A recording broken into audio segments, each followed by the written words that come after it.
We can talk now to Michelle Cruz. Michelle was working on the 95th floor of the South Tower on the morning of September 11th, 2001. Michelle, thank you very much for talking to us this morning. You were in the tower. You got out of the tower soon after the first plane had hit the other tower. Yes, I was on the 95th floor of Tower 2 when the first plane hit Tower 1. And I was able to take one of the last elevators out of the building before the second plane went in.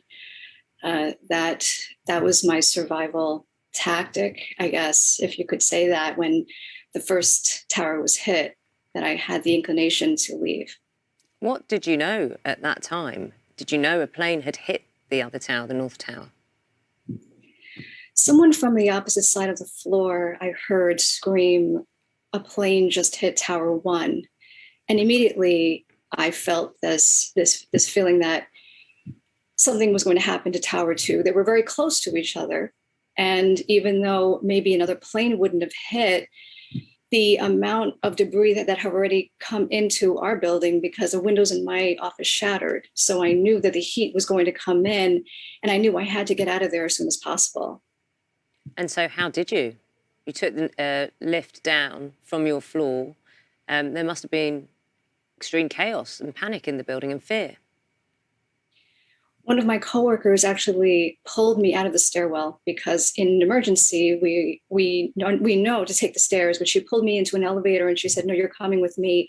So Lori, she was my angel. She led me into the elevator, and yes, it was complete chaos because on every floor, we stopped at the 90th floor and we saw people screaming, crying, on the phone with their loved ones, seeing what was going to happen. And then the 78th floor was a main elevator bank where everybody was trying to get into the elevator to get out of the building.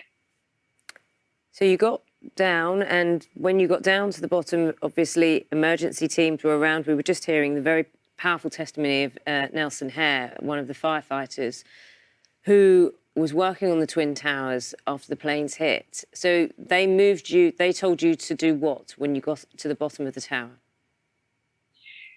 My mind went numb. When I looked on Liberty Street, all I saw were office papers burning, steel burning. I saw firefighters, law enforcement, trying to get as many people away from the building as possible. In a moment, I went deaf. I didn't hear anything. I didn't feel anything. And all I did was just try to get out of the main entrance of where I would come in.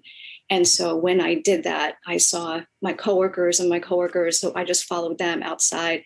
And that's when I heard the roar of the second plane. You saw it and heard it?